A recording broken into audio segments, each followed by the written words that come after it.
हालातों से कुछ फर्क नहीं पड़ता, जज्बातों से फर्क पड़ता है। ये कहानी है यूपी के रहने वाली लड़की Arunima Sinha, player of basketball. उनकी लॉकेट को छीनने के लिए बदमाशों ने ट्रेन से बाहर फेंक दिया। उस ट्रेन पर 49 ट्रेनें दोनों तरफ से आती रही। पूरी रात उसी ट्रैक पर पड़ी रही। रात में उनके पैर को चूहे खा रहे थे, कीड़े चाट रहे थे। सुबह होते यूपी के हॉस्पिटल में ले जाया गया। वहां पता चला कि पीठ में मल्टीपल फ्रैक्चर हो गया, पांव पूरी तरह से फ्रैक्चर हो गया था। वहां से रेफर कर उन्हें दिल्ली एम्स में ले जाया गया। पूरी जिंदगी के लिए अपाहिज हो गई। पूरी जिंदगी को अब प्रोस्थेटिक लेग के साथ चलना पड़ेगा। लेकिन वहां पर बोली, अगर भगवान तूने मुझे बचाया है तो कुछ करने के लिए, अब तो मैं एवरेस्ट क्लाइम करूंगी। बचेंद्री मैम के पास गई और बोली, मुझे एवरेस्ट क्लाइम करना है। उस हालात को देख करके बोली, इस अवस्था में तूने एवरेस्ट क्लाइम करने के बारे में सोच लिए तो तू एवरेस्ट क्लाइम कर चुकी है। अब वो तारीख दुनिया को दिखानी है और एक एक करके दुनिया के लार्जेस्ट पीक को क्लाइम करके दिखाया। अभी तो इस बात की असली उड़ान बाकी है, अभी तो परिंदे का इम्तिहान बाकी है।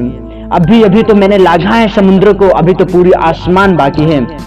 पागलपन इसे कहते हैं, पूरी जिंदगी प्रोस्थेटिक लेग के साथ चलना पड़े और वो लेडीज एवरेस्ट को क्लाइम करके दिखलाया। इसे ही पागलपन, ऐसे ही पागलपन होती है। यही पागलपन तो है।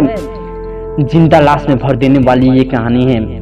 एक लड़की जिसका शौक पेंटिंग का है, अपने पिता के कहने पर इच्छा न होने के बावजूद भी शादी कर लेती है। शादीशुदा जिंदगी खुशहाल नहीं रही।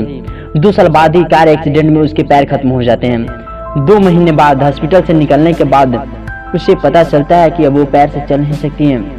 जिंदगी में इतनी मुसीबत आने के बावजूद हाल तो तब हो जाती है जब डॉक्टर बोलता है कि अब आप कभी मां नहीं बन सकती हैं। अपने पैरों पर ना होने से ज्यादा इस बात से दुखी होती है।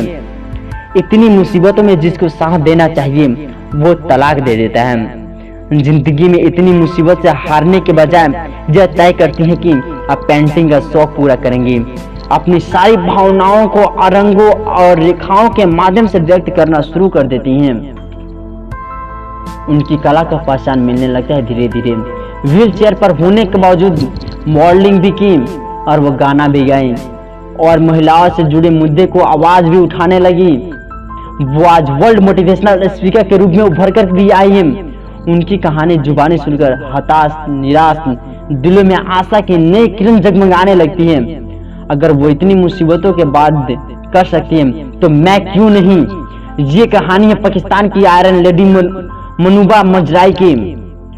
आमतौर पर अपनी जिंदगी में लोग 1-2 साल में परेशान हो जाते हैं। वहीं एक लेडी 10 साल अपने जिंदगी के बेशकीमती समय सिर्फ ग्लोबल स्ट्रेटेजी को पहचानने में लगा देती है। उसके बाद टेस्ला मोटर्स के साथ में काम करना शुरू की। उनकी सराहनीय विचारों से क्वेकर्स ओट्स और ग्रेटर्स कंपनी को एक्वायर कर लिया गया। जो दिवालियापन के कगार पर थी उसको फॉर्म में लिया गया। वर्ल्ड की फॉर्च्यून मैगजीन में वो 3rd रैंक पर रही और इंडिया का नाम वर्ल्ड में परचम लहराया। पेप्सी कंपनी की सीईओ बनी और $2.2 मिलियन से $7.2 मिलियन तक लेकर गई। जिंदगी में एक छोटी सी सफलता को छोड़कर और बड़ी सफलता के लिए भागना, ऐसा तो कोई पागल इंसान ही कर सकता है ना। और ये कहानी है इंडियन बिजनेस वीमेन इंदिरा नायोई की। किशोरी अवस्था में 2 बहन अपने गांव को लोगों की आलोचना का मजाक का विषय बन गई, क्योंकि वह दोनों लड़कियों ने समाज के रीति रिवाजों का पालन नहीं किया था।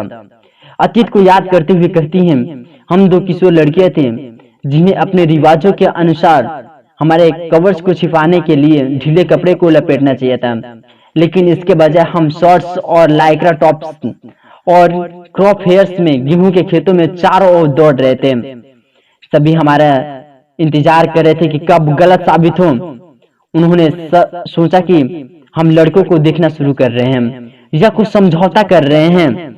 सभी सोच रहे थे कि माता पिता के शर्मिंदगी करने वाले काम कर रही हैं, लेकिन ये कहाँ मानने वाले थे। यही दोनों बहनें वेट लिफ्टर कर्नम कलेसरी में ओलंपिक में पदक जीतने वाली पहली महिला बनी। इससे प्रेरित होकर पिता महावीर ने अपनी बेटियों को कुश्ती सिखाना शुरू कर दिया। पिता को भी गांव वालों ने क्या खूब कहा, मैं अपनी लड़कियों को प्रशिक्षण करने हमारे गांव में शर्म ला रहा हूँ। लेकिन पिता महावीर ने सोचा, अगर महिला किसी देश की प्रधानमंत्री बन सकती हो तो मेरी बेटियां दीपालोन क्यों नहीं बन सकती?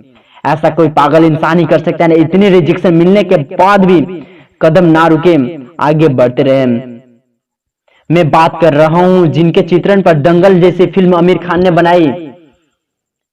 यही वो बहने हैं, गीता और बबीता। वीडियो का अंत में बस इतना ही कहूंगा, आदमी को औरत की औकात उसी समय अंदाजा लग जानी चाहिए, उसी समय उनकी ताकत का अंदाजा लगा लेनी चाहिए जिस वक्त उसे पूरी बारात लेकर जाते हैं और वो शेरनी उधर से अकेले ही चली जाती है। दोस्तों, कोई पागल ही होगा जो इतनी मुश्किल हालातों से निकल कर के इतिहास रचती हैं। आपको ये वीडियो अच्छा लगा तो उन सभी के पास शेयर करें जो अपने जिंदगी में परेशान हैं।